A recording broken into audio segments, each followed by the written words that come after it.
Olá, bom dia a todos. Sejam muito bem-vindos a este webinar da Consulcamp. Sou a Juliane Azarias, da área de desenvolvimento de negócios da Consulcamp. Hoje vamos falar um pouquinho, né, sobre a Lei 15.270, que trouxe aí, né, diversos pontos em relação ao impacto de imposto de renda da pessoa física, a tributação de lucros e dividendos, né, e isso implica em diversos pontos. E para trazer aqui, já vou dar as saudações e o agradecimento, né, inicialmente ao Diego Santos, sócio da Consulcamp. Bom dia, Diego.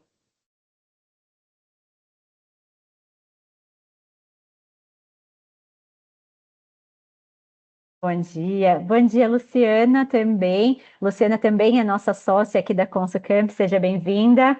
Bom dia, Ju. Obrigada. Bom dia a todos. Muito bom. Bom, a lei do, né, 15.270 que está super tranquila agora nesse final de ano, né, para todos nós contadores, trazendo uma paz agora de final de ano, todo mundo correndo, né, com as questões, como vai ficar atas, saíram, né, inclusive nessa semana aí diversos pronunciamentos das juntas, hoje mesmo publicado no Diário Oficial, os próprios códigos, né, de DARF, de como serão esses recolhimentos, né, como será o recolhimento do imposto de renda aí em relação ao imposto de dividendos. E para começarmos aqui o nosso contexto, gostaria de chamar o Diego, então, para nos trazer um pouquinho de panorama, né, o que a legislação trouxe, o que a conversão, né, do projeto de lei 1087 impacta, né? E teve aí as suas questões agora com a conversão para 15.270. Diego, com você a palavra. Obrigado, Juliane. Queria só alguns esclarecimentos iniciais. Como tem bastante gente conhecida aqui, eu fico à vontade de falar algumas coisas e deixar claro, né? Primeiro que eu estou aqui obrigado, porque como a gente tem muita dúvida, enfim, mas o combinado só é que ninguém pode fazer nenhum tipo de pergunta, né? Os convidados aí estão ouvindo, não perguntem nada, por favor. E se a Luciana achar que pode responder, então a Luciana responde. Mas é Aproveito brincadeira. só, Diego, só Aham. aproveitando um ponto, por favor. Dentro aqui do Teams, né? Não é todo mundo que está habituado também a utilizarmos aqui a ferramenta. Nós temos lá em cima da barra da reunião, né? Nós temos um PIR, que é o perguntas e respostas. Então, durante aqui toda a discussão, por favor, fiquem à vontade para escrever, né, para nós todas as dúvidas ao longo aqui do dia, a gente vai fazendo a resposta a elas. Obrigada.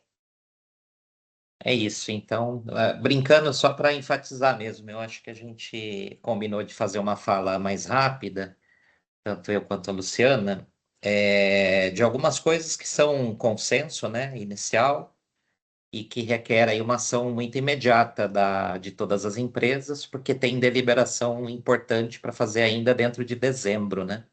Então, isso eu acho que é o primeiro destaque, e depois a gente vai compartilhar com todos todas as dúvidas que a gente tem, no sentido não de tumultuar, né? Às vezes a gente sai com muitas dúvidas, mas para pensar, porque a gente tem visto que cada caso é um caso e às vezes tem alguma particularidade aí que está acontecendo na empresa de quem está nos acompanhando e que merece ser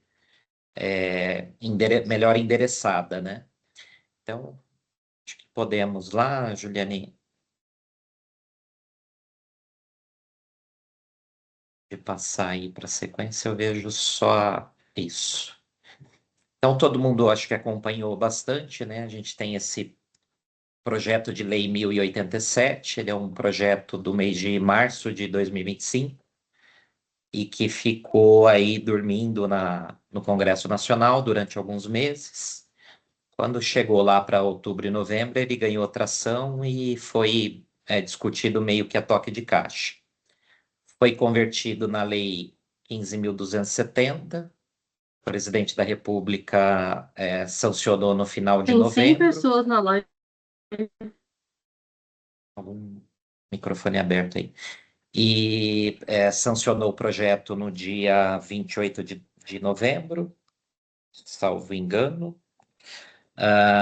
e provoca uma correria desenfreada em todo o mercado, porque tem uma deliberação até 31 de dezembro de 2025 para ser tomada. A gente vai falar os detalhes disso, né? Mas essa lei, ela concede uma isenção de imposto de renda para quem tem a renda mensal de até R$ 5.000 por mês, ou 60 mil ano, e uma redução para quem recebe acima de 5 mil e menos de, ou até 7.350, né? Então, o governo deu muita publicidade dessa matéria, a estimativa que impacte aí aproximadamente 20 milhões de brasileiros com essas isenções. E aí o nosso enfoque aqui, claro, tem aí todo o impacto da questão da isenção. O pessoal que roda as folhas de pagamento tem que estar atento. A partir de janeiro tem que mudar lá até a regra de retenção do imposto na fonte ao pagar salários, né? E que pese possa haver aí impactos até, porque não positivos na economia, de repente libera recursos para consumo no ano que vem e tudo mais, né? Mas o nosso enfoque é tratar aí da questão da tributação dos dividendos, que é, no final do dia, a fonte de compensação criada para poder dar essa isenção do imposto de renda, né? Então, pela própria lei de responsabilidade fiscal, quando é dado uma isenção tributária, que aí é o caso, tem que ser apontada uma fonte de compensação. Ou seja, alguma coisa que possa criar uma nova tributação ou aumento de uma tributação existente para cobrir essa isenção. E, na realidade, o cobertor é curto. A gente acompanhou aí várias medidas do governo com o IOF, teve problema no Supremo Tribunal Federal, que acabou liberando ainda em caráter liminar parcialmente o aumento do IOF. Teve uma medida provisória lá, 1303, que aumentaria a tributação de JCP e mexeria na tabela de retenção do imposto de renda sobre aplicações financeiras, né? Então, cobertor é curto, acabou não tendo outra coisa que essa lei apontasse para tributar e acaba entrando aí nos dividendos. Então, a ideia é que haja uma retenção de 10% sobre a distribuição de lucros feita por um mesmo CNPJ para uma mesma pessoa física, né? Acima de R$ 50.000 por mês. Então, se for 50 mil, não tem retenção. Se for R$ 50.000 e 1 centavo, aí tem a retenção e ela é sobre o total. Então, se fizer 51 mil, por exemplo, a retenção vai ser de 5.100 e não só sobre o que ultrapassa 50 mil, né? Agora, essa regrinha e essa retenção não se aplica durante o período de transição. Isso a gente está falando de sócio residente no Brasil. E aí a regra de transição é o que gerou a maior quantidade de polêmicas e que a gente vai detalhar aí mais adiante, né? Então, foco na regra de transição. E também não alcança a distribuição de pessoa jurídica para pessoa jurídica. Isso em nenhuma situação. Isso é permanente, de acordo com a lei. Então, se eu tenho uma configuração societária lá no meu grupo de empresas, onde existe uma holding, se a empresa operacional distribui lucros para a holding dela, não se fala em tributação nenhuma sobre esses lucros e dividendos. Ou seja, alcança somente quando chega na pessoa física. Isso se aplica para o Brasil, tá? Sócios no exterior, aí a gente vai especificar aí mais adiante. Aí depois, então, é criado um novo IRPFM, que é o IR mínimo, né? Então, isso é um novo conceito trazido à nossa legislação tributária. E a gente vai falar dele bastante. Esse novo IRM, vamos simplificar aí, corta o PF, Juliane. IRM, né, esse imposto de renda mínimo, ele vai alcançar pessoas físicas e vamos olhar a princípio aí à direita, né? Então, ele tem uma alíquota que chega até 10% para a renda anual da pessoa física acima de R$ 1.200.000 por ano, né? E ela é progressiva, então quem está sujeito à nova tributação são rendas anuais acima de 600 mil ano, ou que daria uma média mensal de 50 mil, né? Acima de 600 mil por ano, eu começo com uma tributação ali de 0,1% e vai aumentando de forma proporcional, regra de 3 simples, até alcançar a alíquota máxima de 10% com a renda acima de 1.200.000. Pela estimativa do governo, são 141 mil CPFs, né, que estão nessa condição, que potencialmente pagarão mais imposto de renda em função desse IR mínimo, né? O impacto aí, à esquerda, né, a gente só coloca, isso é da Agência Senado ainda quando o projeto estava em tramitação. Antes de lei, né, o governo apresentou essa estimativa. Então, a isenção para quem ganha até 5 mil e redução até 7.350 mês, representa uma renúncia fiscal de quase 26 bilhões de reais no ano de 2026, e a compensação, ou seja, a tributação principalmente que vai alcançar lucros e dividendos, numa cifra de 34,1 bilhões, né? O projeto coloca que, se a compensação for maior do que a isenção, o governo é obrigado a baixar a alíquota de referência da CBS, que entra em vigor em 2027 com a reforma tributária, né?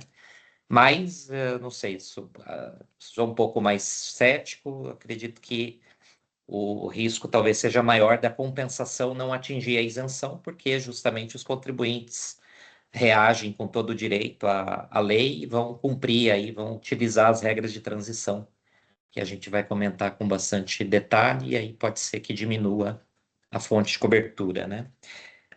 E também tem um ponto interessante lá, que acho que vale destacar, o artigo 6º dessa Lei 15.270 fala que no prazo de 1 ano, o Poder Executivo é obrigado a apresentar ao Congresso Nacional uma política nacional de atualização dos valores da tabela do imposto de renda progressivo, porque o que foi feito aí a toque de caixa é uma isenção pontual para as menores rendas. E há uma crítica de que, se isso não era só uma simples correção de inflação aplicada à tabela, né? A gente está aí no meio de vários contadores, advogados, enfim, pessoas que conhecem a matéria. A gente pode fazer essa crítica, falar, será que toda essa propaganda de uma isenção para baixa renda, na verdade, não é só uma simples correção de tabela do imposto de renda com a inflação? Né? Quanto tempo não atualiza essa tabela, né? Então, o projeto coloca lá no artigo 6º que, dentro de 1 ano, o governo deve apresentar uma política de correção. Ou seja, ninguém sabe como fazer isso, porque o cobertor é curto, o governo não tem, da União não tem recursos hoje para corrigir essa tabela do imposto, então ficou para daqui a 1 ano. Mas o que eu acho que a gente deve destacar aqui é a possibilidade, talvez, de várias brechas que talvez existam no atual projeto. Daqui a 1 ano, essas brechas vão ser fechadas. Então, na hora que os nossos colegas aí tiverem considerando nas suas empresas o planejamento para cumprir essa regra de transição, acho que vale a pena considerar isso também, né? Podemos seguir, Juliane? Aí eu tinha dito sobre o residente no exterior, né?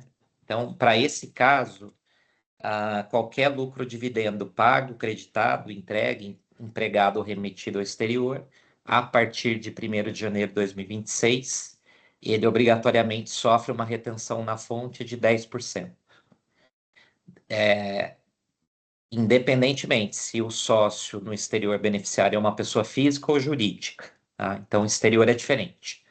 Até dezembro de 25, continua a nossa regra de isenção, não tem retenção na fonte.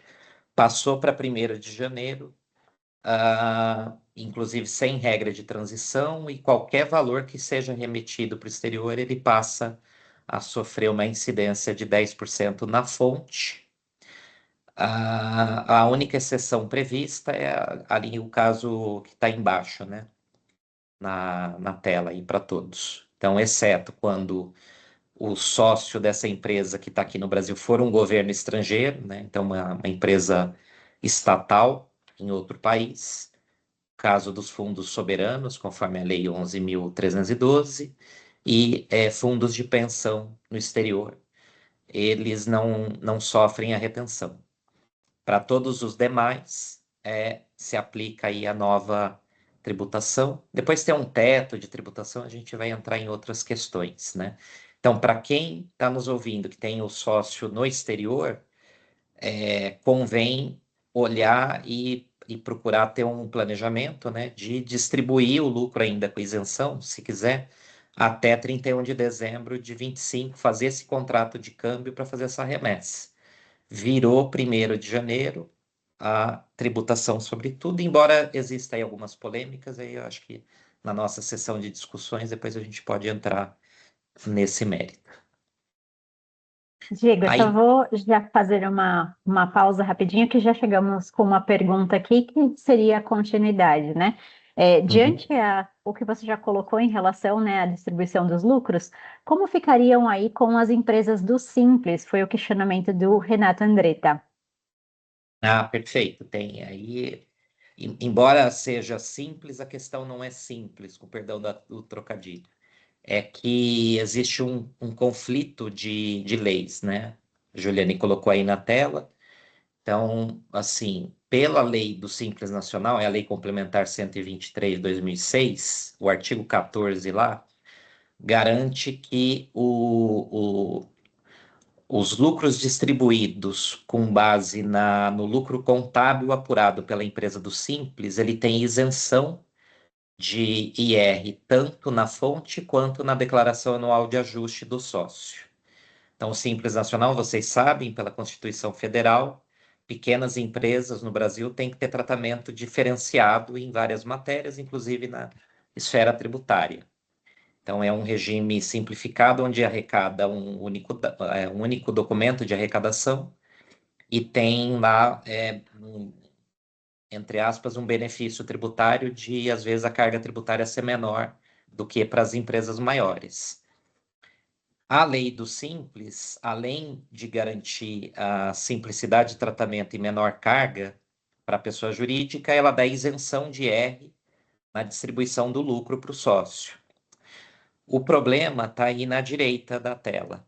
A Lei 15.270, ao instituir a tributação do IR mínimo, o novo IR-PFM, ele quer alcançar, inclusive, os lucros isentos, os rendimentos isentos de IR.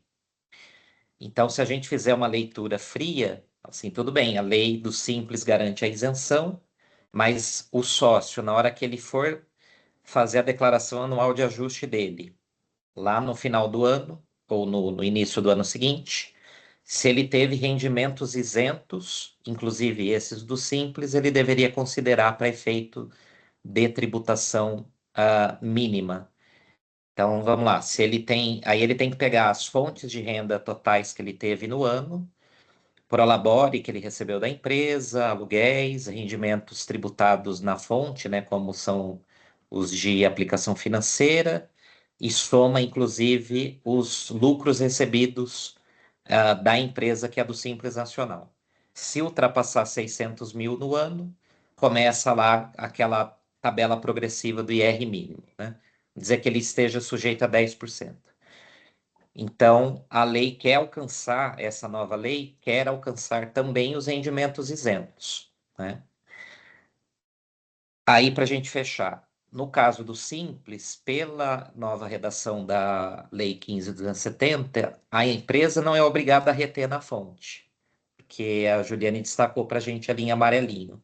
A retenção vai se aplicar para lucro real presumido ou arbitrado. O Simples não está ali previsto. Então, na hora que a empresa for fazer o pagamento para o sócio, essa empresa do Simples, né? For fazer o pagamento do lucro para o sócio, não tem retenção na fonte. Isso parece estar claro. Só que na hora que o sócio da empresa Simples for fazer a declaração anual, o rendimento é isento, mas entraria em tese na base do IR mínimo, né? Agora, existem algumas dúvidas.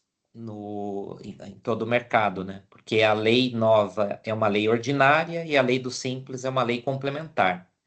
Na hierarquia das leis, a lei complementar é mais forte, ela tem um quórum, inclusive, qualificado de aprovação. Não é maioria simples como é uma lei ordinária.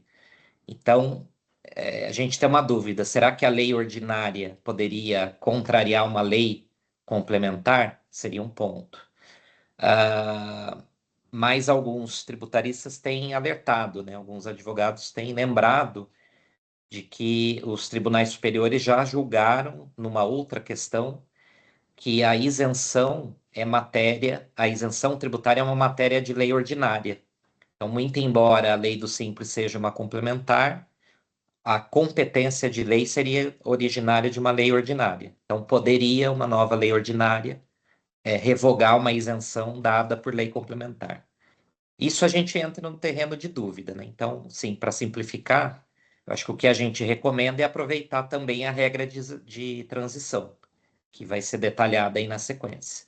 Então, o sócio de empresa do Simples faz aí a regra, observa corretamente a regra de transição e tem até 2028, de repente, para distribuir o estoque de lucro sem entrar nessa polêmica, e aí depois, eventualmente, essa matéria venha a ser judicializada ou melhor esclarecida, né? Quando a gente, inclusive, souber da regulamentação aí da nova lei.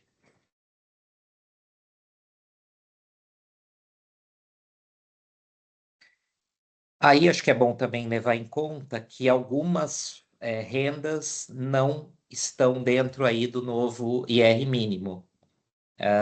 Não convém entrar nos todos esses detalhes, o material vai ser depois mandado aí para todos os participantes, mas então quando eu pego aquela pessoa física que recebeu acima de 600 mil ano ou acima de 1.200.000 ano, que é onde está sujeito à alíquota máxima, né, dos 10%, vários rendimentos não entram nessa base. Então, a gente pode pegar ali a regra de transição para lucros e dividendos apurados até 2025, que é o estoque de lucros acumulados até 2025. Existe uma regra de transição com a necessidade de uma deliberação societária ainda este ano. Vamos cuidar dela em detalhes aí na sequência. Mas tem outros rendimentos também. A parcela isenta da atividade rural, né? Então, aquele produtor rural que atua com atividade rural na própria pessoa física, que movimenta o CPF, ele já tem, por uma lei já existente, uma parcela isenta da renda rural. Então, essa parcela isenta continua fora do conceito de IR mínimo, né? O ganho de capital, com exceção aí do ganho de capital com ações na Bolsa de Valores, o ganho de capital na venda de imóveis, na venda de bens, na venda de cotas de empresas, ele está fora também do conceito de R mínimo, até porque tem uma tabela maior de tributação já existente. Os valores recebidos por doação em adiantamento da legítima ou herança também estão fora do conceito de IR mínimo, rendimentos de poupança e várias aplicações financeiras que já possuem isenção tributária, né? Como é o caso lá da LCI, CRI, CRA, LCA, o certificado de produtor rural. Então, vários rendimentos ali que a gente está especificando, eles estão fora desse conceito de R mínimo para garantir a isenção tributária que já existe aí em vários casos. Agora, se a lei não explicitou dentro dessa tabelinha aí que a gente coloca, então, ainda que o rendimento seja isento de IR, ele vai ser alcançado pela tributação mínima, a exemplo do que a gente acabou de comentar aí dos lucros isentos do Simples Nacional.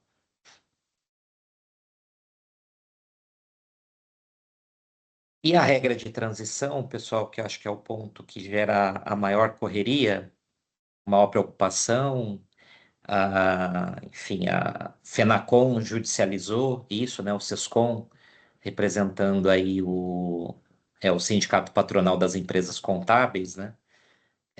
Judicializou essa matéria. Vamos cuidar das polêmicas depois. mas ela institui essa regra de transição. Então, o estoque de dividendos que eu apurei até o ano calendário de 2025, cuja distribuição tenha sido aprovada até 31 de dezembro deste ano, pelo órgão societário competente para tal deliberação. Isso é muito importante na hora de formalizar essa decisão, essa deliberação, né? A Luciana vai cuidar em detalhes para a gente. Então, a empresa tem que reunir lá o órgão societário dela competente para deliberar sobre a distribuição de lucros, formalizar isso até 31 de dezembro de 2025. Se tiver isso feito, o pagamento, crédito, emprego ou entrega desses lucros, desse estoque de lucros, ele pode ocorrer nos anos calendário de 26, 27 e 28, né, até 2028, e desde que observando os termos previstos no ato de aprovação, é mantida a isenção para esses lucros, né? Então, para resumir, né, e fecho essa minha primeira participação aqui, para resumir, a lei vai alcançar a tributação de dividendos a partir de 2026, sobre isso não tem dúvida, mas ela dá uma regra de transição aí, mantém uma isenção para o estoque de lucros apurados até 2025. O problema é que não é uma isenção plena para esse estoque, ele depende dessa deliberação societária que tem que ser feita ainda este ano, e aí tem as dificuldades todas para isso acontecer, mas feita essa deliberação neste ano, é garantida a isenção desde que o pagamento e as demais modalidades ali de quitação desses lucros ocorra até o ano de 2028. A Juliane colocou essa setinha e a gente tem que interpretar sempre legislação tributária de forma literal. Então, o cuidado aí de antemão que a gente coloca, né? Na lei não está escrito ou 2026, 27 ou 2028, está escrito e. Aí tem que voltar lá para a língua portuguesa. O E é assim, a gente entende que tem que ser distribuído esse lucro em 26, em 27 e em 2028. A lei não colocou critério que tem que ser 1/3 em cada ano. Então, assim, para todos ficaria uma recomendação. Olha, fiz a ata, vou distribuir até 2028. Distribua um pedaço em 26, um pedaço em 27, um pedaço em 28. A quanto? A lei não fala. Então, tem que ser no mínimo R$ 10, R$ 1, que seja em 2026, um pedacinho em 27 no mínimo, ainda que a grande parte fique para 2028, né? É claro que dependendo dos termos que vierem ser colocados na ata. Então, cabe aí uma atenção só com essa questão de pagar esse lucro nos 3 exercícios. E aí fecha essa primeira parte minha, Juliana. Tem um monte de dúvidas, vamos cuidar delas aí na sequência. Exato. Antes de irmos para as dúvidas, né, que tem algumas que podem ainda surgir a mais, e um ponto aí que eu acho que é o crucial, né, de interpretação, como o Diego comentou aí, de diversos órgãos, né, publicando, entendendo como vai ser, é a questão justamente da ata, né, como vai ser essa formalização, como é o registro, o prazo, enfim. E chamo agora, então, a Luciana para falar um pouquinho, né, discorrer sobre como é esse processo, né, de registro das atas, o que deve, né, conter aí no nosso entendimento e alguns outros pontos polêmicos aqui da 15.270. Lu, a palavra é com você. Então, vamos lá. Acho que pode mudar de slide. Só para a gente entender um pouquinho, quando a lei fala de aprovação e fala de deliberação, né? Então, nós precisamos voltar um pouquinho, tanto para a limitada quanto a SA, tanto no Código Civil quanto na Lei 6.404, né? Só para a gente lembrar que os sócios precisam ser convocados, né, para essa deliberação, seja uma reunião de sócios ou assembleia de sócios na limitada e uma assembleia de acionistas na SA. Então, aqui, só um detalhe da lei, né, a respeito das convocações, que Tanto na limitada, precisa ter um edital de convocação, convocando todos os sócios, né? E fala-se em edital de convocação com publicação em jornal, né? É assim que você comprova que todos os sócios foram convocados para aquela reunião. Claro, existe uma brecha na lei onde fala que não existe essa necessidade de convocação quando nós temos a presença da totalidade dos sócios na reunião. Mesma coisa com SA, né? SA, quando a gente tem a presença da totalidade dos acionistas na Assembleia, é dispensada essa convocação. Um outro detalhe da SA, um detalhe é que, assim, empresas SA de capital fechado, com receita bruta até 78 milhões, podem convocar através de um edital na central de balanços. Empresas com receita bruta acima disso, precisam observar os artigos 289 e 124 da Lei 6.404, que fala o quê? Precisa ser publicado em jornal de grande circulação na localidade da sede da companhia e também na mesma página no jornal na internet. Então, isso é muito importante.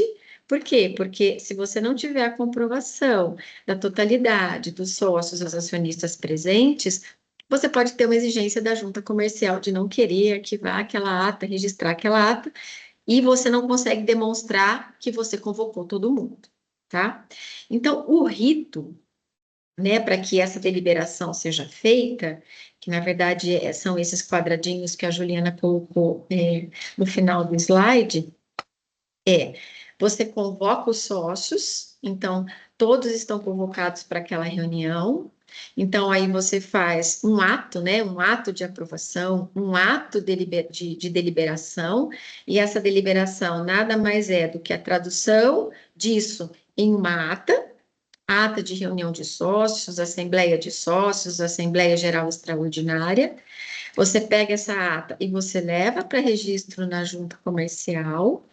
E no caso das SAs, é muito importante fazer o processo como um todo. Então, qual a exigência para as sociedades anônimas, né? É você registrar a ata na junta comercial, você publicar essa ata, né? Na verdade, um extrato dessa ata, no mesmo molde da convocação. Se com receita bruta anual até 78 milhões, o extrato dessa ata pode ser publicado na central de balanços. Caso contrário, tem que ser publicado em jornal. E depois, para fechar, né, o registro completo dessa ata, pegar essa publicação e também levar a registro na junta comercial, tá? Tem muita gente que está fazendo só até o registro na junta comercial, não está publicando e nem levando para registro a publicação. Estamos tendo muitas exigências da junta, porque a junta, para arquivar uma próxima assembleia, ela está exigindo que o ato anterior seja publicado e seja feito o registro dessa publicação. Então, tomem cuidado. Se vocês têm assembleia em aberto, que vocês não fizeram esse ciclo completo, provavelmente essa próxima assembleia sobre deliberação de lucros voltará com exigência, exigindo a publicação do ato anterior, tá? Então, a gente começa com a convocação.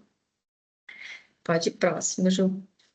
Depois a gente vai, então, convocamos todos os sócios e qual é o quórum, né, para que essas reuniões e assembleias se instalem, né? Então, para a limitada, para ela se instalar, 3/4 do capital social. E sempre em segunda convocação, com qualquer número. Para a deliberação de lucros, como define os artigos do Código Civil, basta a maioria simples dos presentes. E também, né, no Código Civil fala aqui, para qualquer alteração do contrato social, mais da metade do capital social.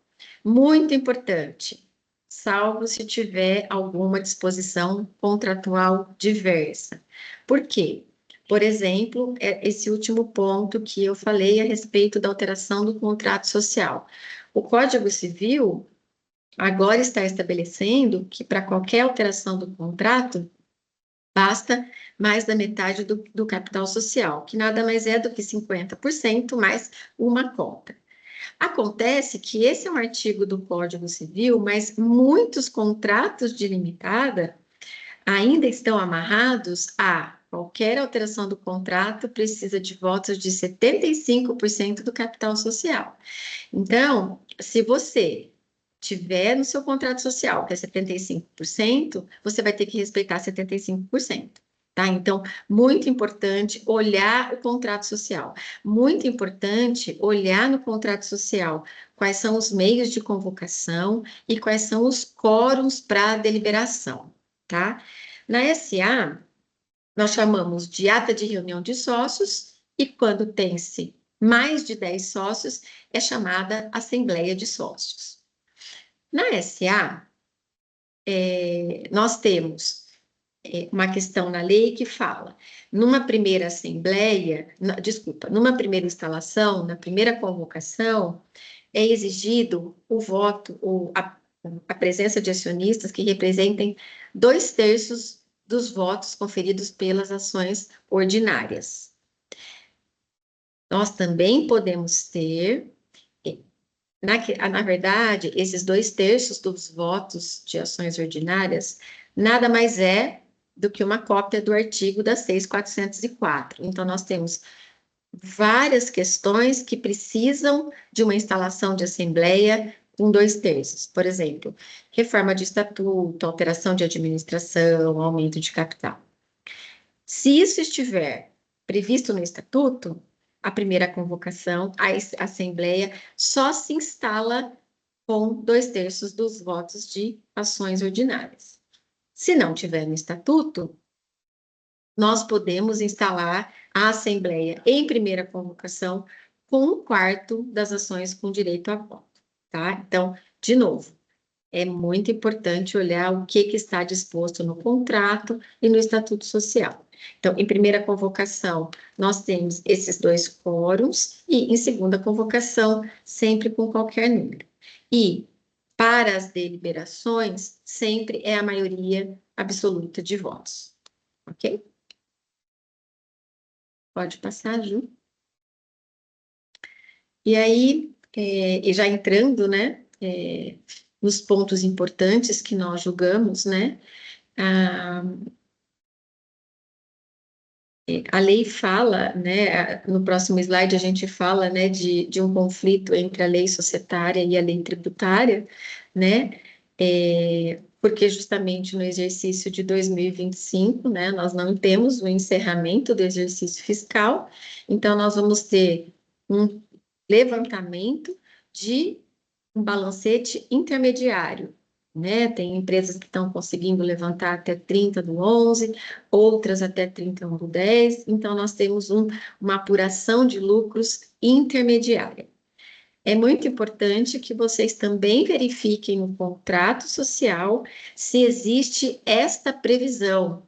Por quê? Porque a maioria dos contratos sociais fala na apuração do lucro do exercício, encerramento do exercício, que é de 1º de janeiro a 31/12.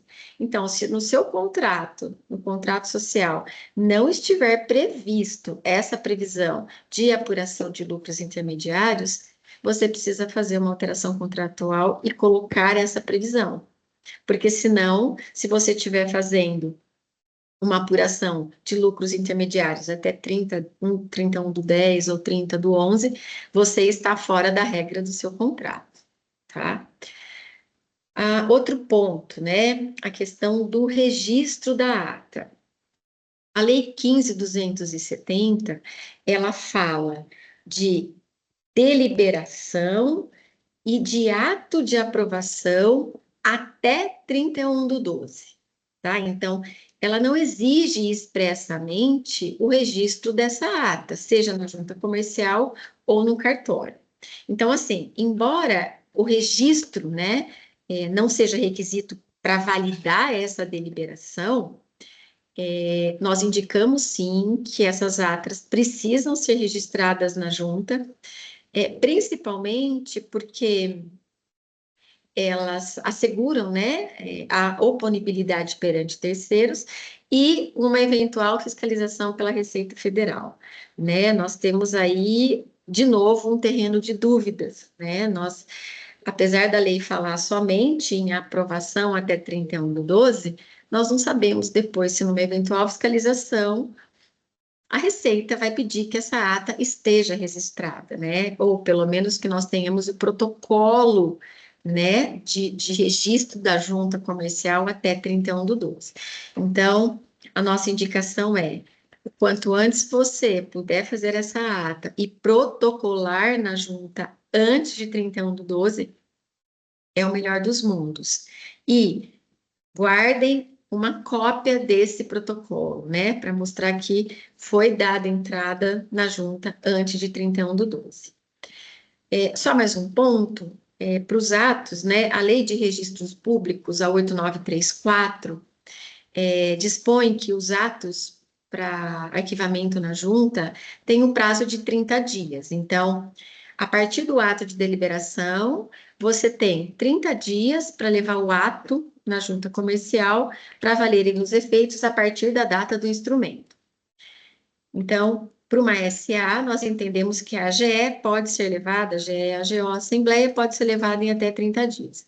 Diferentemente do que está previsto para sociedades limitadas, porque o Código Civil estabelece justamente a respeito de ata ou assembleia de sócios, ela precisa ser levada para arquivamento e registro na junta em até 20 dias após a reunião, tá? Então, isso quer dizer que se você fizer um ato de aprovação no dia 20 de dezembro, a partir de 20 de dezembro, você tem 20 dias para ser levado para registro na junta, né? Pelo menos ter o protocolo, né? Então, nós temos esse prazo de 20 dias e para as SAs 30 dias. Voltando, se for possível fazer isso antes de 31/12, seria o mais indicado. Às vezes não será possível, enfim, não estaremos fora do que fala a Lei dos Registros Públicos e do Código Civil, se dermos entrada na junta em janeiro. Pode passar, Juliane? E aí vamos começar, né, nos terrenos de dúvidas.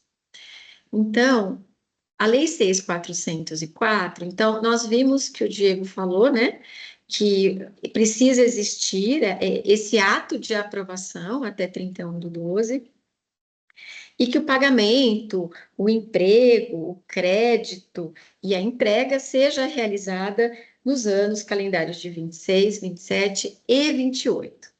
Mas na SA, nós temos o final desse parágrafo 3º do artigo 205, que nos compromete, né? Então, o que fala o parágrafo 3º? O dividendo deverá ser pago, salvo deliberação em contrário da Assembleia Geral, no prazo de 60 dias da data em que for declarado e em qualquer caso dentro do exercício social. Aí vem a dúvida, né? A perguntinha que não quer calar. Então, assim, vale a lei fiscal ou vale a lei das SAs? Né? Então, assim, alguns pontos que nós discutimos, né, e nós temos consolidado entre nós, né? A Assembleia de Sócios, ela é soberana sobre o pagamento, né, sobre o momento do pagamento dos dividendos. Então, no silêncio da Assembleia, a gente acha que o dividendo deve ser, sim, pago nesses 60 dias. Então, muito importante que na Assembleia e na ata seja aprovado o pagamento, crédito, enfim, que esse pagamento, crédito, emprego, ocorra nos anos calendários de 26, 27 e 28, né? Não deixe a Assembleia sem definir isso, né? Porque o silêncio da Assembleia pode levar a esse prazo de 60 dias. E o finalzinho desse parágrafo, dentro do exercício, né, social, nós entendemos que o poder da Assembleia, que é a soberana, é limitado por essa parte final. Então, assim, temos as respostas, se pode acontecer alguma coisa? Não, não temos. Então, assim, é um terreno de dúvida, né? Pode voltar, Ju, ainda não aí. Pode voltar. é um terreno de dúvida, né? É impossível, né? As sociedades terem todo o lucro para ser pago dentro do exercício social. O que nós estamos recomendando é aquilo que puder ser pago dentro do exercício social de 25, que seja pago, o restante vamos cumprir o que fala a Lei 15.270. E nós temos uma questão que precisa ser observada por vocês com relação à limitada, pelo seguinte: a maioria dos contratos de sociedades limitadas tem uma cláusula falando que, para os casos omissos, será aplicada a regência supletiva da Lei 6.404. Então, o que, que a gente indica para vocês nas atas, né, das sociedades limitadas? Que vocês coloquem lá nas deliberações expressamente que os sócios deliberam por afastar esse parágrafo 3º do artigo 205.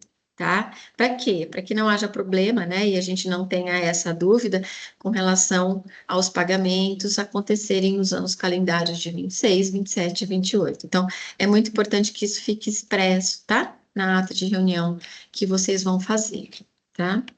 Agora pode ir, Ju. Então, assim, nós temos aí um conflito, né, entre a lei tributária e a lei societária, justamente porque tanto a lei das SAs quanto o Código Civil, né, falam, né, da aprovação das demonstrações financeiras no ano seguinte à apuração, né, diferentemente da 15.270, que fala expressamente, né, da aprovação ainda em 2025. Então, assim, do ponto de vista contábil e jurídico, não seria possível deliberar sobre lucros e dividendos antes, né, da conclusão das demonstrações financeiras, né? Justamente porque o exercício social é de 1 ano, né? E o término dele sempre está fixado no estatuto social ou no contrato social, e normalmente é 31 de dezembro de cada ano, né? E com isso, as demonstrações financeiras são elaboradas no final do exercício social, né? E, assim, legalmente falando, a obrigatoriedade do balanço completo para aprovação de dividendos ocorre só no final do ano, né? Então, somos unânimes também em considerar que condicionar, né, a isenção desses dividendos, né, numa aprovação societária e não na apuração, desculpe, condicionar essa isenção no momento de uma aprovação societária e não na apuração lá das demonstrações financeiras, cria, sim, um conflito jurídico e um dilema para os contribuintes, né? Então, de novo, né, nós temos um outro terreno que é um conflito, sim, né? A lei fiscal fala exatamente, diverge, né, diferentemente do que fala a lei societária, mas precisamos garantir que ele não será tributado, né? Enfim, então fica esse espaço, né, até quando foi apurado, né, o dividendo, o lucro até outubro e dezembro, e até outubro, novembro, até dezembro. Pode ir, Ju? Então, entrando mais especificamente, né, na ata, e entrando na Lei 15.270, então, o artigo 6A, não se sujeitam, né, ao imposto de renda das pessoas físicas de que trata esse artigo, os lucros e dividendos relativos a resultados apurados até o ano calendário de 2025, cuja distribuição tenha sido aprovada até 31 de dezembro de 2025, exigíveis nos termos da legislação civil ou empresarial, desde que o seu pagamento, crédito, emprego ou entrega ocorra nos termos originalmente previstos no ato de aprovação. Então, a nossa sugestão né, na elaboração da ata de assembleia, na AGE, ela não deve ser genérica, ela deve sim quantificar qual o lucro que deve ser distribuído, quais são os termos da distribuição. Então, muito importante, né, vocês mencionarem que ocorrerá nos anos calendários de 26, 27 e 28, e no momento ainda em 2025, né, vocês levem essa deliberação, o registro, né, dessa distribuição, vocês contabilizem isso no passivo, no balanço da sociedade, tá? Muito importante vocês fazerem essa amarração para evitar qualquer questionamento do fisco futuramente. Pode ir, Ju? E aí nós temos, né, o que todo mundo estava esperando, a aprovação desse projeto de lei, o 5473, né, para que jogasse justamente o que eu falei lá, né, do conflito da lei societária e tributária, para que se jogasse, né, essa aprovação até 30 de abril de 2026, né, o que até agora não aconteceu, né, então nós já estamos assim com um prazo muito curto, principalmente se vocês quiserem fazer um protocolo na junta comercial até 31 de dezembro. Então, assim, o que nós estamos indicando, né? Não aguardar mais e fazer essa ata, né, de deliberação e mandar para a registro, né? Nós temos, além desse projeto de lei, o 5473, nós temos também, né, Ju? A Ju pode me ajudar com o mandato de segurança do SESCOM, nós temos uma nota de ofício, se eu não me engano, do CFC, então nós temos várias manifestações que até agora nada. Então, assim, acho que não dá para ficar esperando, né? Acho que precisa ser deliberado isso. Nós não temos ainda, né, a regulamentação dessa 15.270 ou instrução normativa. Então, assim, pensamos que nós temos tempo até 30 de abril para fazer qualquer remendo, entre aspas, nessa deliberação, mas nós não arriscaríamos deixar lá para frente, não. Pode ir, Ju? Então, vamos entrar de novo no terreno da dúvida, né? Que é uma pergunta que também está sendo muito recorrente, né? E se ela não tiver caixa para pagar esses dividendos, né? Então, só lembrando, né, que a ata precisa deliberar, né, que o pagamento vai ser em 2026, 2027 e 2028. Dentro daquilo, né, que vocês julgarem possível a ser pago, claro, né, nós não sabemos as condições futuras, como é que vai estar a economia, se pode haver algum problema, né, com a receita da empresa, enfim, atos futuros que ninguém tem controle, né, então, o que que a gente está sugerindo? Que não se coloque um número muito grande na ata, né, um valor alto na ata que você já sabe que você não vai conseguir pagar, né? Evite, né? Porque nós não sabemos se depois o fisco pode vir e, não havendo pagamento de todo aquele dividendo que foi prometido, o fisco pode vir e querer tributar 10% sobre tudo, né? Apesar de que, né, a partir do momento que você tira isso da conta de reserva de lucros e você joga para uma conta de passivo, a crédito dos sócios, nós entendemos que futuramente, como a Assembleia de Sócios, né, é soberana, então é perfeitamente factível que lá na frente, como é um crédito, né, desses sócios, eles podem utilizar esse saldo para aumentar o capital social.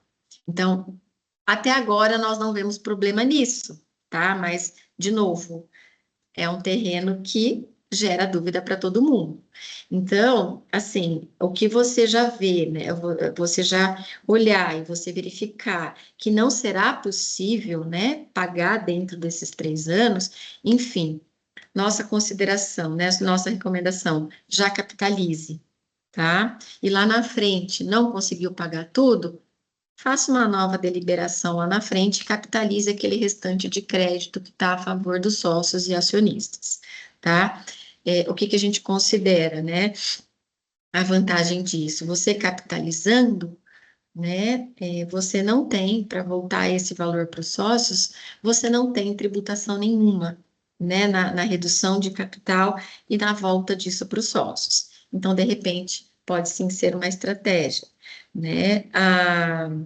Nós também temos clientes que, de repente, lá na frente, conforme aparecer essa normativa dessa 15.270, bom, lá na frente a gente pensa, e dependendo de como vir, né, a regulamentação dessa lei, o que vários bancos estão já fazendo, reunião com os clientes, para fazer um empréstimo, emprestar esse valor para o cliente, para que seja pago aos sócios. Então, de repente, isso também é uma opção lá na frente, tá? Mas, por enquanto, não conseguimos afirmar com certeza, tá? Então, são possibilidades, né? São hipóteses que a gente joga, né, para análise e, de novo, como o Diego já falou, cada caso é um caso. Então, as nossas orientações são diversas, dependendo da estrutura, da condição dos sócios, né, do fluxo de caixa, enfim. Acho que é isso, Juliane. Muito obrigada, Lu. Bom, vamos começar agora com algumas perguntas, né? A gente já tem aqui várias no nosso chat. Vou começar aqui tentando dividir um pouquinho os assuntos, né? Para a gente responder a todos. Vou começar com uma pergunta do Douglas, né? Que nós tivemos alguns aqui também, colegas, né? Perguntando a mesma questão. É permitido elaborarmos a ata, né, com a data de 31/12/25, porém, né, registrar ela, né, e dentro dos prazos dos 30 dias, né, previsto na legislação? Lu, você comentou um pouquinho, você pode reforçar, por favor, essa questão das datas, né? Então, a gente tem a diferença para limitada e para SA. Isso, exatamente. Sim, é possível fazer com data de 31/12, né? E de acordo com a lei dos registros públicos, a lei 8934, nós temos 30 dias para levar a registro na junta comercial, valendo a data da deliberação, ou seja, 31/12. Se for uma limitada, né, conforme a gente já falou, só observe, porque no Código Civil fala que a ata precisa ser levada para registro em até 20 dias, tá bom? E não 30. Então, SA 30 dias e limitada 20 dias. Sendo Maravilha. muito conservadora, se conseguir fazer o protocolo até 31/12, melhor dos mundos. Ô Lu, aproveitando aqui uma questão que nós discutíamos, né, saiu também um comunicado da JUSESP em relação às datas agora de final de ano especiais, né? Eles vão funcionar normalmente, né, parando aí alguns dias. Você consegue só reforçar isso aqui para o pessoal também, rapidinho? Isso, na verdade, a Junta Comercial de São Paulo e a de Minas, elas soltaram um comunicado ontem, né, a respeito dessa ata, né, de deliberação. A Junta de São Paulo, inclusive, colocando lá um texto do que deve ser colocado na ata, né, e como a gente fala de distribuição de lucros, né, é um dado muito sensível, então você pode colocar essas informações como um anexo à ata e arquivar como informações sigilosas, né? Então, isso está no comunicado. Também saiu um comunicado da Junta de Minas falando exatamente a respeito desse prazo que a gente acabou de mencionar. Então, assim, só observem as datas, a Junta Comercial fecha na véspera, né, de Natal e Ano Novo, e no dia seguinte, né? Então, 24, 25 e 26, por ser sexta-feira, e depois 31, 1 e 2, né? Novamente, só reforçando, tirem cópia do protocolo dessa ata, tá? Isso é muito importante, porque vocês imaginam o volume de atas que a junta comercial terá que registrar. Então, não vai ser a toque de caixa que nós vamos ter esse registro. Estamos pensando que vai levar alguns meses para eles registrarem todos esses documentos, tá bom? Uhum. O protocolo é uma prova do prazo que você protocolou para registro. Lu, aproveitando que você está aqui, eu já passo uma outra pergunta aqui para o Diego, né?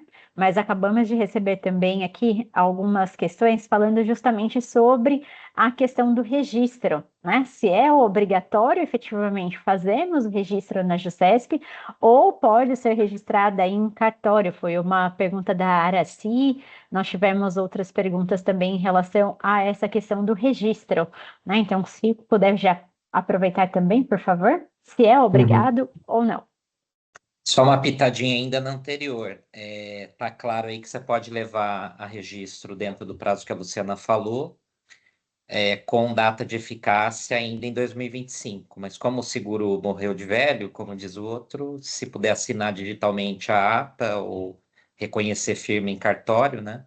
Ainda em 2025, para garantir que a reunião de fato aconteceu, a deliberação, né? Sobre o que a gente viu sobre a obrigatoriedade de registrar a ata na junta comercial é o seguinte: na SA é obrigatório, é um tipo societário que requer a publicidade, né, como padrão.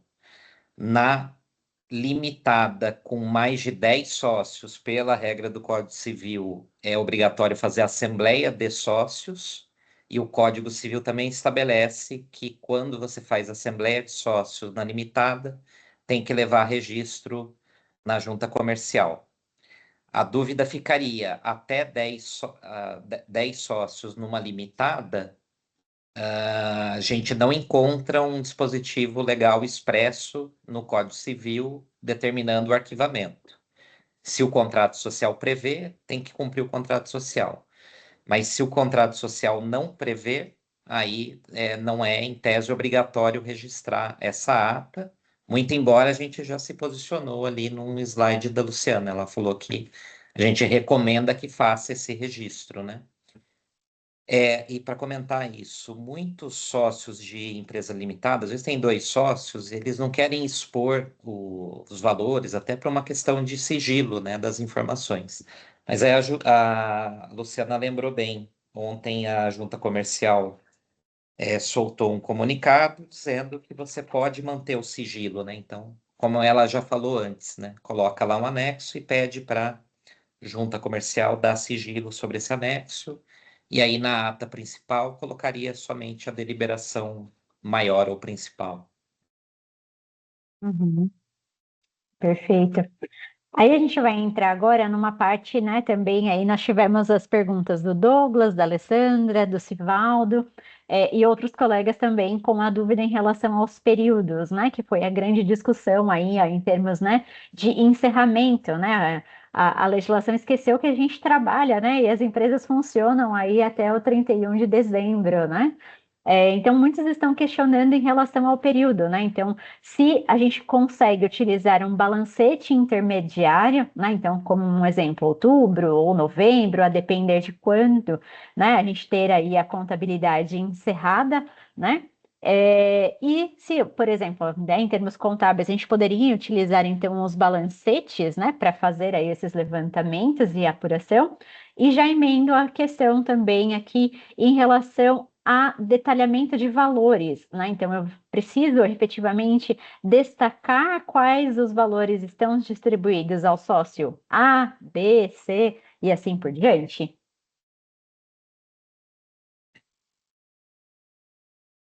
Luciano? Pode falar, Diego. Você já falou sobre o dividendo lucro intermediário, o contrato social, o estatuto tem que prever. Se não prever, corre, faz uma alteração disso antes e delibera depois da alteração do contrato. Lembrando que ele tem eficácia lá, a mesma regra dos 30 dias, né? Dá para assinar hoje o contrato, leva registro na junta e faz a deliberação na sequência temporal. Se o contrato, o estatuto prevê o dividendo intermediário, então é possível. O único meio, na verdade, é um balancete intermediário. Então, os mais precavidos talvez vão assinar esse balancete intermediário, lembrando o contador responsável e o representante legal da pessoa jurídica pode assinar esse documento para aquela história, não dizer que esse documento foi feito depois, né? Talvez montar um balanço também intermediário, tem lá o CPC que prevê as DEFs intermediárias, então, com base nele, é possível montar um balancete intermediário. E aí, lembrando, né, eu tenho provisões para contingências cíveis, tributárias, trabalhistas. Normalmente eu faço isso em dezembro. Seria mais prudente já levantar essa discussão das contingências em novembro, sim, encarar mesmo como se novembro ou outubro fosse já o encerramento do ano, né? Até aproveito para responder a pergunta do Aurélio, que fala lá da equivalência patrimonial. Ele está pensando na holding, né? Já faria também, inclusive, o lançamento da equivalência patrimonial. Então, seguindo a escadinha aí, a empresa operacional faz a contabilidade, o balanço intermediário dela, com todas as provisões, tudo que é necessário, e a holding já faz a equivalência patrimonial na mesma data, e com base nesse balancete intermediário, toma a deliberação. E aí tem uma dúvida, né? Eu acho que a gente discutiu bastante, aí até publicizando para todos aí. A gente ficou mais tempo discutindo do que talvez aqui no webinar, então tem muita pergunta, a gente vai continuar à disposição de todos com as dúvidas. Mas uma coisa que ainda não é consenso nosso, né? É assim, quanto ao dividendo do mês de dezembro, não sei quem fez essa pergunta, mas eu vi ali no painel. Talvez num parágrafo diferente da ata, dizer também, olha, quanto ao lucro a ser apurado em dezembro, os sócios também já deliberam que serão distribuídos nos termos da lei. Agora, qual que é a dúvida? Se é possível uma deliberação societária tratar de lucro que ainda não está devidamente apurado, né? Então, se for um parágrafo separado, de repente esse ponto do parágrafo vai ficar em dúvida se a gente vai poder alcançar esse lucro de dezembro ou não. E aí as opiniões divergem. Você vai ouvir gente muito séria dizendo não pode falar de lucro que ainda não foi apurado. Essa é a razão, aliás, pela qual o Sescom está judicializando a matéria, entrou com pedido, com mandado de segurança, né? O Sescom, que é o sindicato que representa as empresas contábeis. E quanto à discriminação de valores, no comunicado da Junta Comercial de São Paulo é dito lá que precisa estipular valores por sócio. Se quiser manter o sigilo, coloca no anexo lá sigiloso, né? Mas a Junta Comercial de São Paulo dizendo que precisa ter os valores por sócio, então é prudente que já especifique esses valores. Agora, vamos entrar em mais polêmicas. Quanto a isso, se eu tiver que estipular valores por sócio, significa que no futuro lucros que são desproporcionalmente distribuídos, em várias limitadas isso acontece, né? Em SA é proibido, mas na limitada, sempre que o contrato permite, eu posso distribuir os lucros desproporcionais aos sócios. E às vezes esses lucros são apurados no futuro. Por exemplo, vamos pegar uma empresa de serviços profissionais, de advocacia ou de engenharia. Parte dos lucros, quando os sócios têm atividade também de trabalho, eles são distribuídos de acordo com metas que são posteriormente apuradas. Eu não consigo, por razões óbvias, antever essas metas, esses lucros desproporcionais futuros, nessa ata de dezembro de 25. Então, a gente tem um problema aí. Será que essa deliberação feita até dezembro deste ano, ela tem que ser incondicional? Porque se eu tiver que discriminar os valores, por razões óbvias, eu não consigo endereçar a parcela dos lucros desproporcionais. Então, se eu colocar que vou distribuir essa parcela, que eu sei que vai ser desproporcional no futuro, tem que saber que eu estou entrando num terreno aí duvidoso. Só Posso ter um problema. complementando aí, Diego, nas SAs a gente não tem muito essa questão, né? Porque nas SAs não há a questão da distribuição desproporcional, mas na limitada nós temos sim, né? Então, na SA você nem precisa falar, né? Porque vai ser proporcional ao capital. Mas e nas limitadas? Né? Uma outra coisa que a gente tem discutido é, se vocês olharem o comunicado da JUSCESP, fala assim, né? O valor total a ser distribuído e o valor efetivamente que será distribuído a cada sócio, né? Então, voltando um pouco no que o Diego falou, será que a gente não pode arriscar só e colocar o valor total a ser distribuído, né? E não falar nada? Porque como é que a gente vai definir um valor lá se nem nós sabemos o que vai acontecer nos próximos anos? Então, outro terreno de dúvida aí. Exato. Uma das questões que a Luciana comentou, e aí é uma pergunta aqui do Aurélio também, né? Seria melhor constar na ata, né? Se o valor não, que que se o valor não for distribuído, ele vai ser capitalizado? Não teria que ter já essa indicação também na ata em relação à capitalização dos valores, se, né, a empresa não tiver como realmente fazer a distribuição nos anos de 26, 27 e 28? Olha, nós também discutimos bastante a esse respeito e nós achamos que isso não deve constar na ata, tá? Então, você delibera a respeito dessa distribuição de lucros e lá no futuro, então, você vai ver, né, se realmente foi possível pagar tudo ou não, né? E lá na frente, de novo, né, a reunião de sócios, a assembleia de sócios é soberana, né? E isso já está na contabilidade da sociedade como um crédito dos sócios. Então, nada impede lá na frente que se faça uma nova deliberação capitalizando esse valor que os sócios têm de crédito. Mas agora a gente não deixaria essa perninha não aberta como uma deliberação futura, não. E também, né, nós não sabemos como é que vem a regulamentação dessa lei, né? De repente não foi possível, mas lá, dependendo do que vem, na regulamentação, então de repente a gente obtém um empréstimo do banco e paga isso e liquida. Não sei, é uma coisa que pode ficar para o futuro, mas sem qualquer menção nessa ata de agora. Perfeito. Muitos aqui também estão questionando em relação à assinatura, né? A Lu comentou também, o Diego, não me recordo agora, em relação à certificação digital, utilização do certificado digital. Então, tem muitos aqui colocando, o João, por exemplo, falou, né, que o contador dele disse que não é o preciso aí registrar na junta comercial, basta fazer a ata de deliberando e que os sócios assinem, né, com um certificado digital, ou enfim, assinatura via Gov, né? Que já estará aí gravado, né, e a comprovação de que a ata aconteceu, né, na data prevista na legislação. O que vocês podem colocar aí adicionalmente do que já foi colocado, por favor? Eu acho que são dois quesitos separados. Uma coisa é a deliberação e a sua assinatura antes de 31/12, né? Seja por certificado digital, seja por assinatura física, né? E você realmente comprovar que essa assinatura física foi feita antes de 31/12, nós estamos indicando para que essa firma seja reconhecida, né? Aí não vai haver nenhum questionamento, né? De que essa deliberação, essa ata aconteceu antes de 31/12. Agora, um outro ponto é o registro. Então, assim, uma coisa é a deliberação, outra coisa é o registro.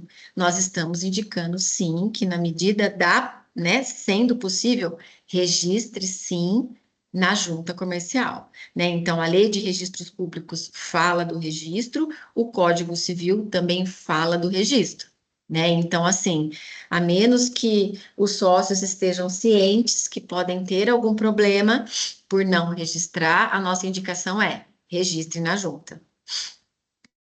Luciano, uma dúvida só nisso. Se não quiser registrar na junta, é possível no cartório? Qual seria a diferença? Gente, assim, a sua empresa está registrada na junta comercial, né? Então, por que você faria um registro dessa ata no cartório? Não faz muito sentido. Quando a gente fala em registrar a ata na junta comercial ou no cartório de pessoas jurídicas, para sociedades simples, sociedades de profissionais, que tem o registro no cartório.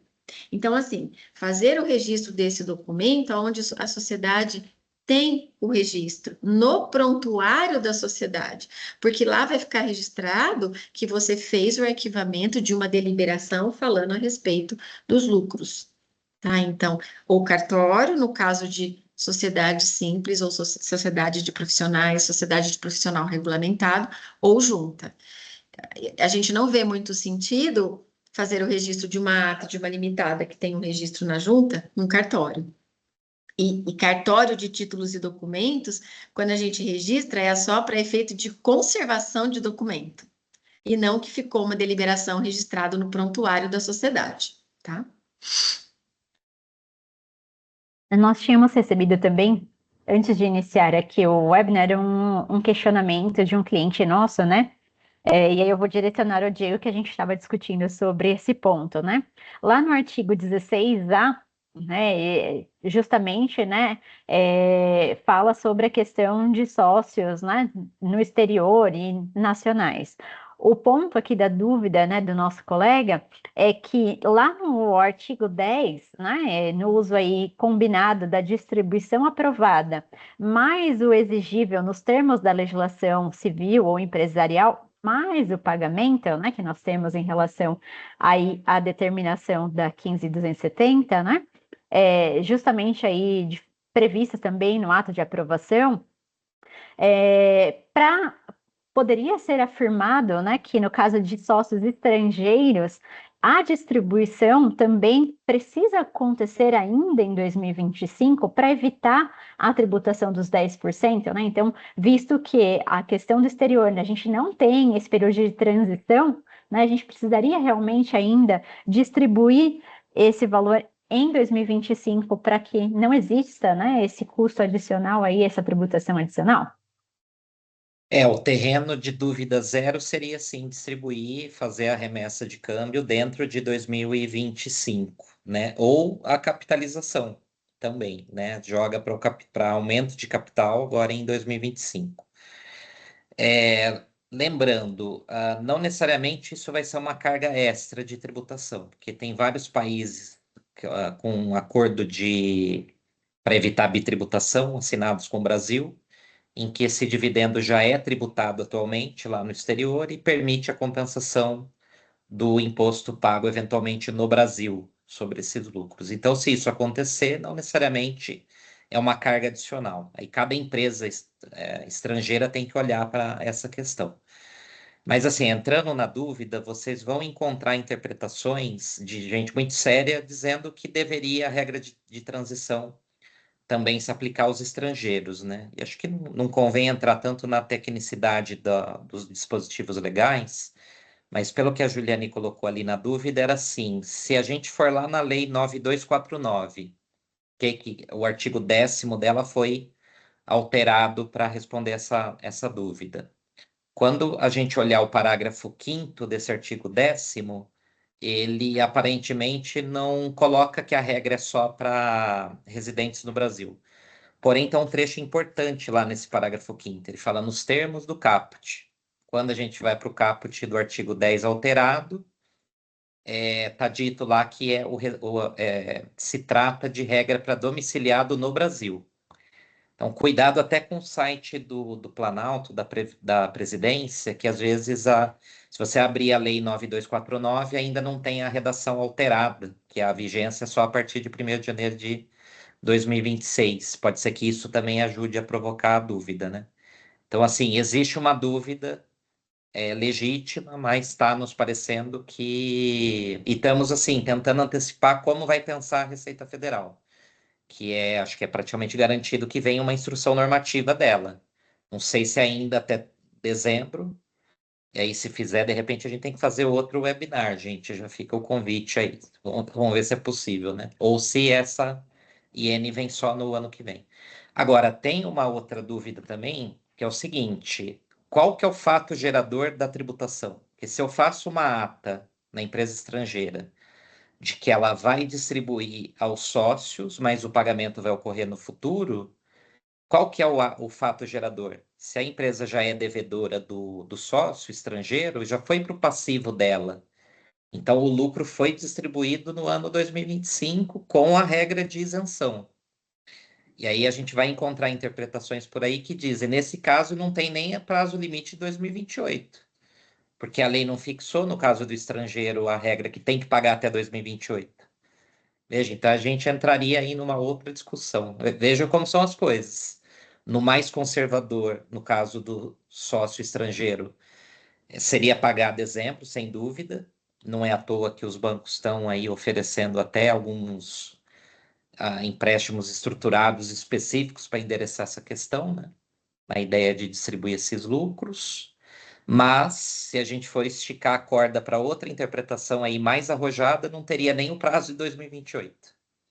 Então, é uma dúvida aí que permanece, a gente vai saber dela no futuro. O problema é que tem que deliberar dentro de dezembro ainda, né? Ver o que vai fazer. Exatamente. O Douglas colocou agora aqui também há pouco, né, que na fala aqui do Diego, né, comentou-se que a distribuição deve ser aprovada até 31/12 pelo órgão societário competente. Esse órgão podemos entender ser a composição dos sócios ou a JUSESP, né? E aí poderia registrar após essa data sem problemas com a junta? Foi um pouco do que a Luciana já trouxe, né, em relação aos prazos, né? Então acho que já está também respondida aqui esse Juliane, quesito. Oi, pode acho que falar. só para reforçar que às vezes a gente tem um pensamento muito formalista da questão e a gente acho que tem que pensar na regra, assim, como que a gente deveria deliberar da forma correta, e aí o detalhe muitas vezes, se escapar, é um problema menor. A deliberação tem que ser o órgão societário competente. Então, na SA é a Assembleia e na reunião na limitada é a reunião de sócios. O problema é que às vezes não aconteceu a bendita reunião dos sócios. Então, tem que olhar assim certinho a regra, né? O Código Civil fala, por exemplo, na limitada, quando os sócios todos deliberam por escrito sobre a matéria, dispensa a reunião. Então, assim, por que que eu vou fazer uma ata dizendo que os sócios se reuniram na data tal na sede da empresa, quando era público e notório que ele estava viajando no exterior?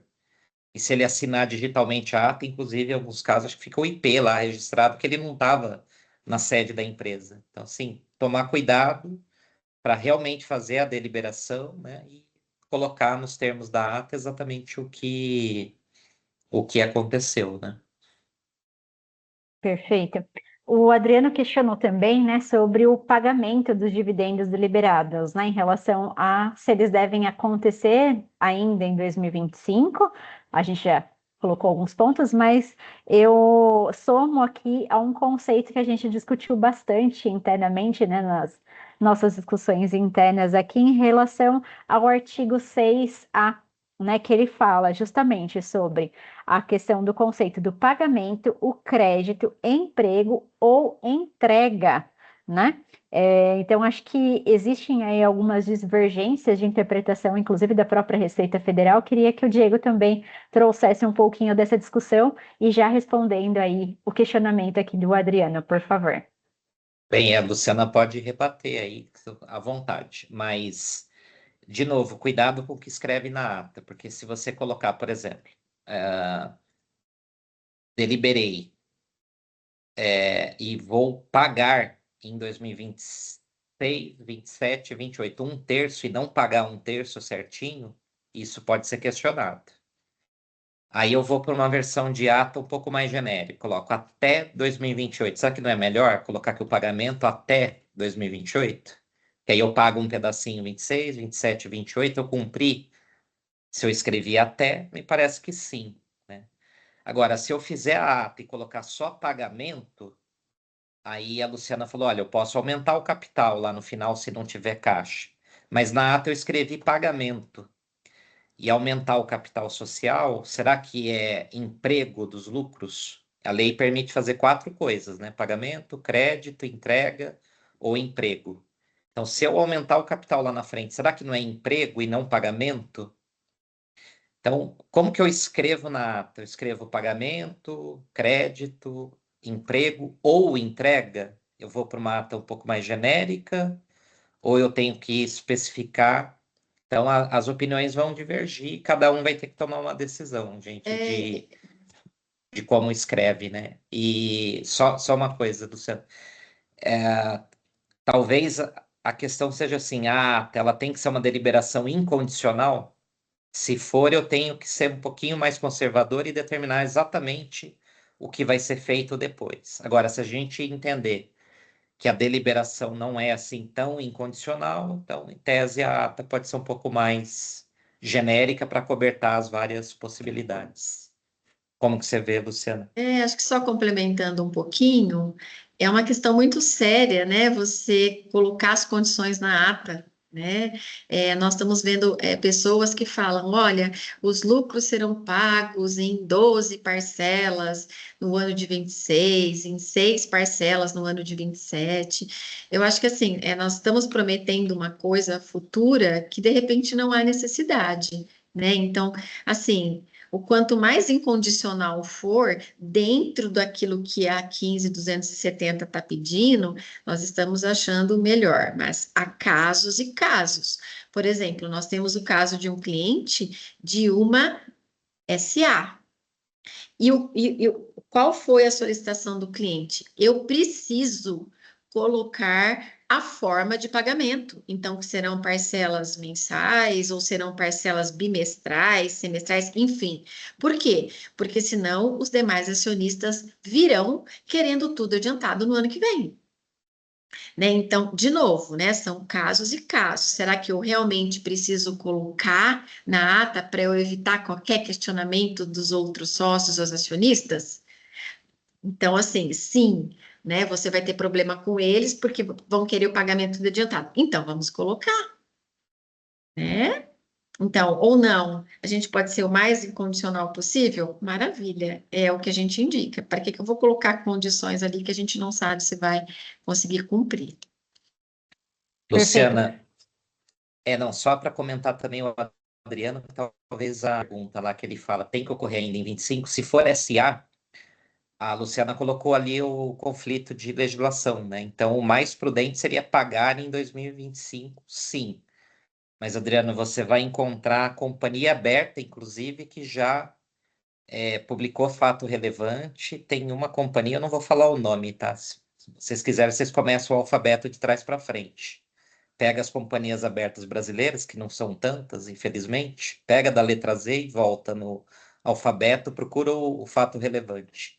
Ela convocou uma assembleia de acionistas para o dia 19 de dezembro. Essa assembleia vai acontecer na próxima sexta-feira, aí ela vai publicar a ata dessa assembleia, mas ela propõe justamente distribuir até 2028. Então não tem dúvida que essa companhia está interpretando que é possível deliberar o pagamento até 2028, né? Mas entra no terreno de dúvida, aí, como a gente falou. Exato.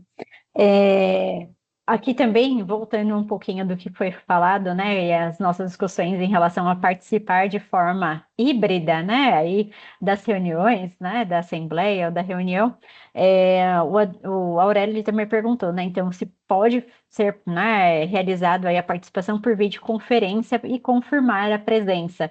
E aí, acho que a gente pode comentar, né, em relação ao que diz também, em relação à gravação, né, da reunião. Então, realmente precisa estar presente nessa reunião, né, seja de forma online ou presencial, é isso mesmo?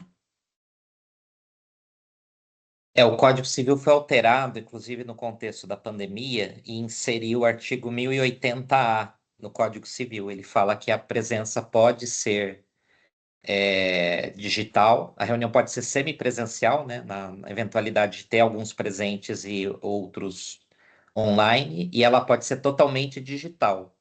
O problema é que ele fala, observado o regulamento. Aí você tem que ir nas regras da junta comercial que regulamentou a reunião online.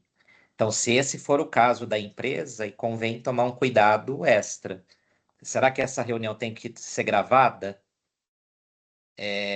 Tem boletim de voto? Como que o sócio se manifesta, sabe? Então, tem que tomar um cuidado extra para fazer assim dentro das 4 linhas, né? Vou usar aí uma terminologia futebolística, para não ter dúvida depois. Pessoal, estamos aqui encerrando um pouquinho, né? Chegando perto do horário previsto, mas nós continuaremos, tá? Já destaco que todo o webinar vai estar disponível nas redes sociais da Consulcamp. Então, se aqueles que quiserem permanecer mais um pouquinho, a gente tem ainda algumas dúvidas que o Diego e a Luciana vão continuar aqui esclarecendo. Então, fiquem à vontade em permanecer, continuar mandando aqui mais algumas que nós ainda responderemos mais alguns minutinhos, tá? Alguns também questionaram em relação à contabilização do valor em relação aí a todo o movimento que precisa acontecer, né? Como precisa, então, né, as empresas realizarem o registro contábil, né, da deliberação conforme o que a ata dispõe?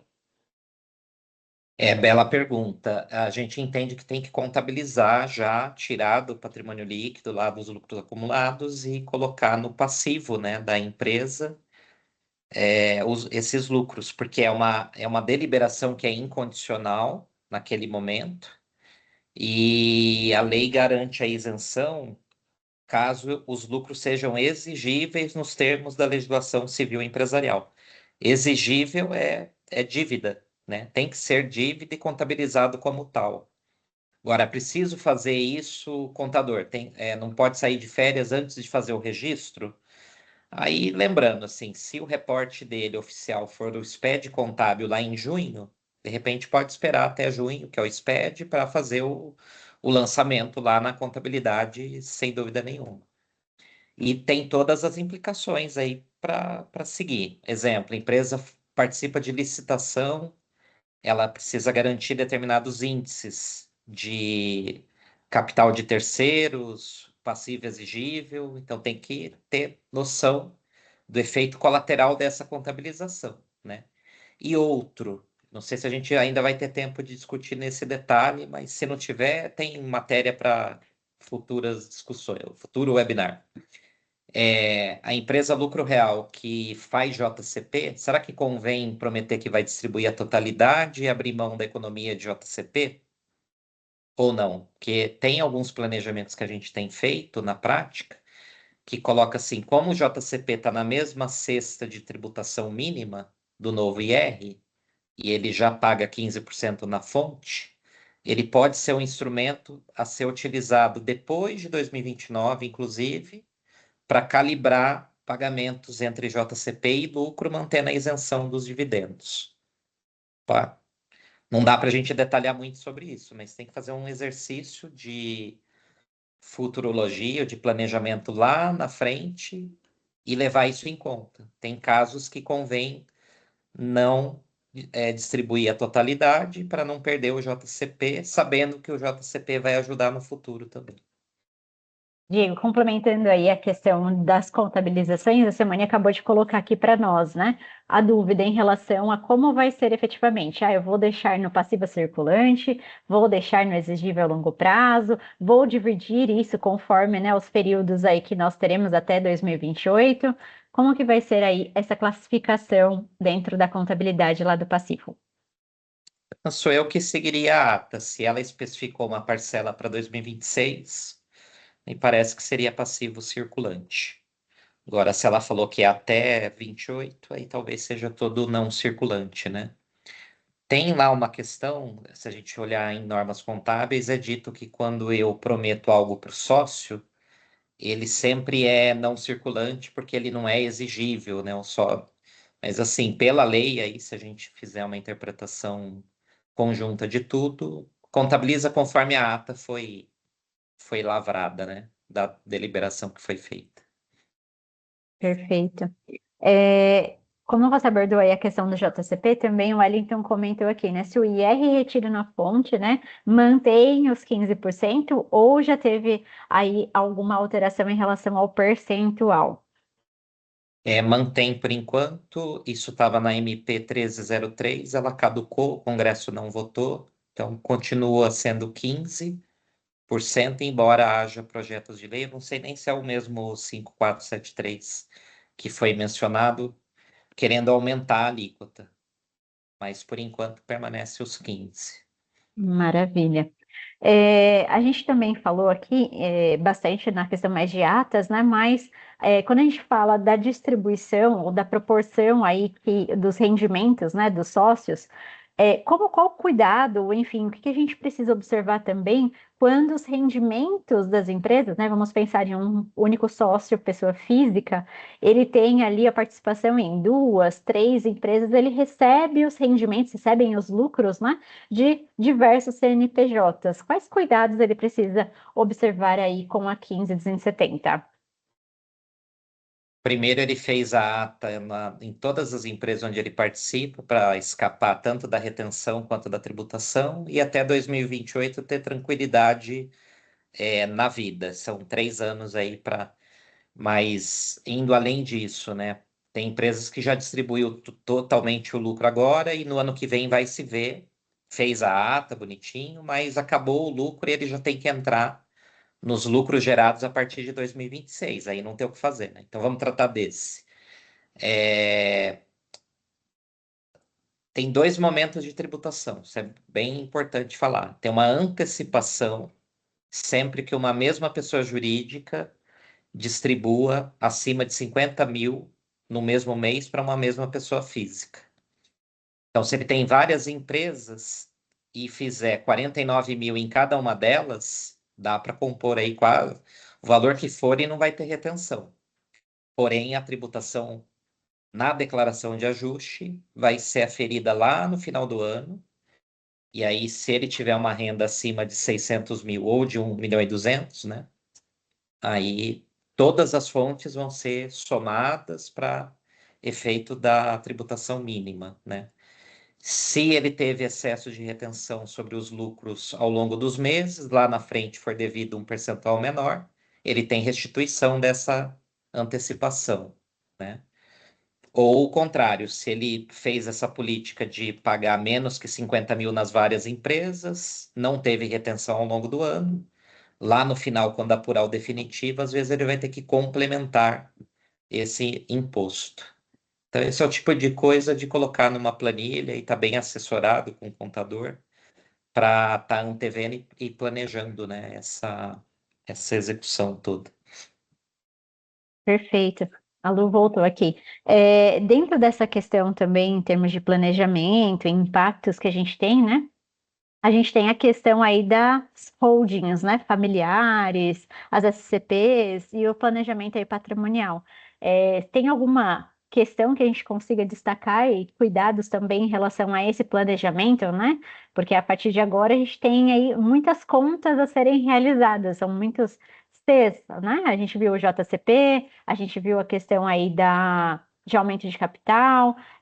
Tem mais algum ponto aí que você destaque de importância que a gente precisa observar nesses casos?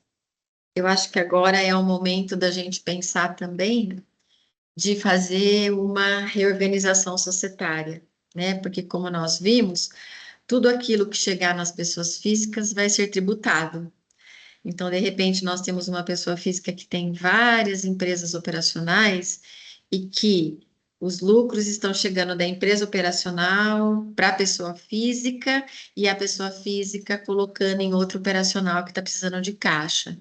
De repente, a gente, analisando um pouquinho essa estrutura, nós podemos colocar uma holding de participações, né, no sentido que a gente possa facilitar, né, esse fluxo de dinheiro entre elas, sem chegar na pessoa física, né, que além de facilitar esse fluxo, nós protegemos um pouquinho mais a pessoa física, né, então, de repente, é um momento de revisitar a estrutura que se tem, para ver se consegue melhorar e, com isso, minimizar essa questão do imposto, né, que a pessoa física vai pagar. E nós temos um outro ponto também, nessa questão que também está nos preocupando, essa questão de, então eu não posso deixar chegar mais de 50 mil na minha pessoa física, né?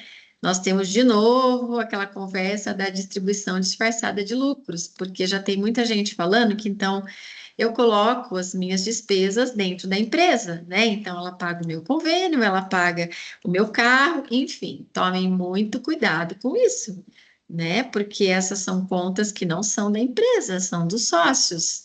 Então, isso pode ser enquadrado como uma distribuição disfarçada, né? Então, dependendo, né, da estratégia que vai ser tomada, né, e nós temos muito casos, assim, de que tem muita gente vendendo facilidade, né, principalmente nas redes sociais, né, o acesso é muito grande por todos, então nós vemos várias coisas que nem nós mesmos acreditamos, então tome muito cuidado com essas facilidades, né, para você não ser pego de surpresa daqui a um tempo, né?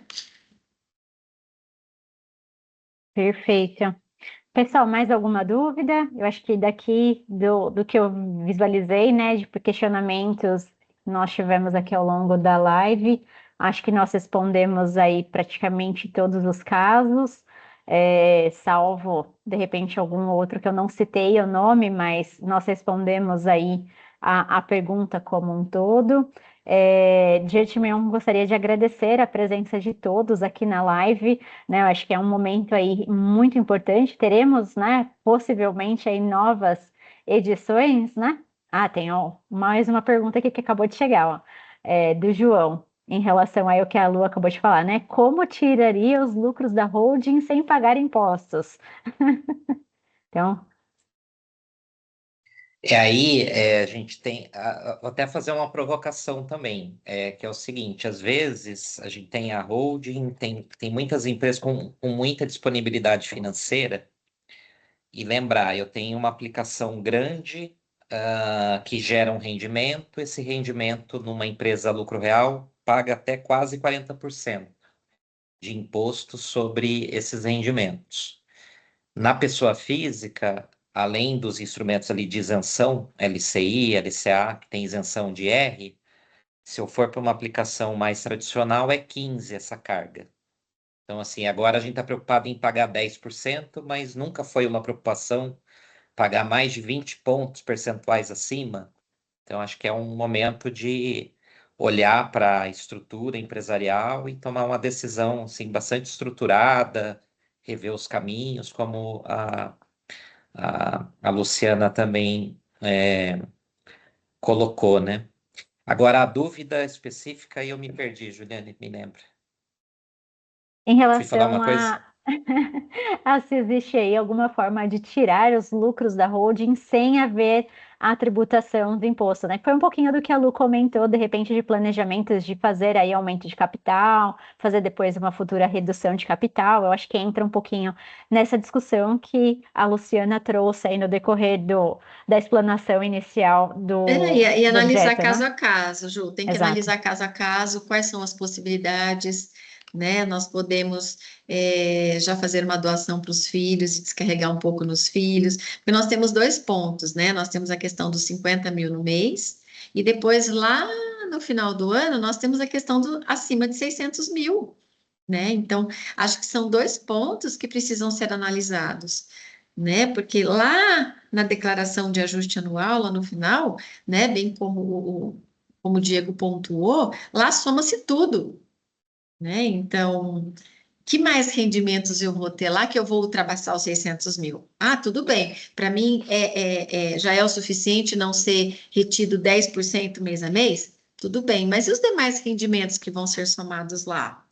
Então, deixa tudo isso na sua física, né? Ou a gente consegue fazer um planejamento para que tudo isso não suba para a sua física? Ou tem outras pessoas que a gente pode colocar? Enfim, é caso a caso, é parando, analisando a situação para ver qual é a melhor estratégia. Perfeito. E como última pergunta aqui que a gente vai trazer é se a sociedade é unipessoal. Como fica essa ata? Eu acho que a gente não falou aí em nenhum momento de sociedade unipessoal. Só para finalizarmos e aí a gente vai para o encerramento aqui das últimas considerações. Lá para a Socie- Luciana responder, só me lembra de falar da regra do teto, que a gente não comentou aqui, brevemente. Sociedade unipessoal, se ela for uma limitada, ela entra na mesma regra. Se ela for uma sociedade unipessoal e for enquadrada no simples, entra na regra do simples que o Diego falou. Uma limitada normal com um único sócio, em nada ela difere de uma outra limitada com dois ou mais sócios. Também precisa ter uma ata de deliberação desse único sócio. Também precisa deliberar ali quais os lucros que poderão ser pagos, creditados, empregados nos anos seguintes. A única diferença é que ela tem um sócio só, e não dois ou mais, tá? Pode ir, Diego. Perfeito. Na sua questão da holding, como diminuir a tributação, no fundo isso, né? Lembrando, a empresa que é lucro real, possivelmente ela está mais próxima da carga efetiva de 34%. E a lei garantiu um teto máximo da tributação. Se a gente pegar a maioria das pessoas jurídicas, que é 34% que ela paga de IR, salvo bancos que é 40 ou 45%, na maioria 34%, né? Então, se a minha jurídica tiver uma carga efetiva de 30%, por exemplo, o sócio nunca vai pagar mais do que 4%. Isso difere um pouquinho no residente no exterior, tá? Que aí tem que pedir um crédito, é diferente. Mas a empresa brasileira, com sócio residente aqui, uma indicação de planejamento, né, para fazer essa ata seria privilegiar as empresas do lucro presumido do grupo, que elas estão mais expostas a não ter esse controle do teto aí. Maravilha. Bom, pessoal, então, para encerrarmos aqui, gostaria de agradecer novamente, né, a presença de todos. Novamente, a live vai ficar disponível nas redes sociais da Consulcamp, então, né, fiquem à vontade para revisitar depois os pontos, né? Queria passar as últimas palavras aí, Diego, Luciana, se vocês querem fazer algumas considerações finais. Agradeço também pela disponibilidade, né, em participar aqui e compartilharmos um pouco das dúvidas, né, das questões aí que a gente tem acompanhado com os clientes também. Por favor, as damas primeiro, Lu. Agradecemos, né, a participação de todo mundo. Acho que foi só mais um bate-papo, né? Acho que todos estamos com as mesmas dúvidas, né? A gente tem falado muito isso nos últimos dias, né? Estamos à disposição. Caso tenham mais alguma dúvida, podem entrar em contato conosco. Estamos aqui para ajudar e, de repente, descobrir alternativas melhores juntos. Obrigada, bom final de semana para todo mundo. Aproveitar só para responder o Wellington, ali, uma última dúvida. O conceito de carga efetiva está lá na lei, é o lucro contábil antes dos impostos versus o IR e a contribuição social efetivamente pagos. Então, tem algumas críticas de que a empresa que já tem benefícios fiscais, ela vai acabar virando imposto mínimo, né? Mas é um tema para ser detalhado mais adiante e só somar nos agradecimentos, principalmente pela interação, que foi bastante grande. E agradecer as perguntas, todo o pessoal técnico aí que nos ajudou muito, Juliane, Luciana. Prazer a discussão, a gente permanece com algumas dúvidas, né? Espero que a gente tenha podido contribuir aí com pelo menos um insight que ajude vocês na implementação aí das medidas. Exatamente. Contem com a Consulcamp, aproveito para já indicar aqui, né? Nos sigam nas redes sociais, acompanhem as nossas news, né? Então, estamos trazendo aí periodicamente as novidades da legislação. Ficamos à total disposição. Muito obrigada e até o próximo evento, pessoal. Um abraço, boas festas. Tchau, tchau. Tchau.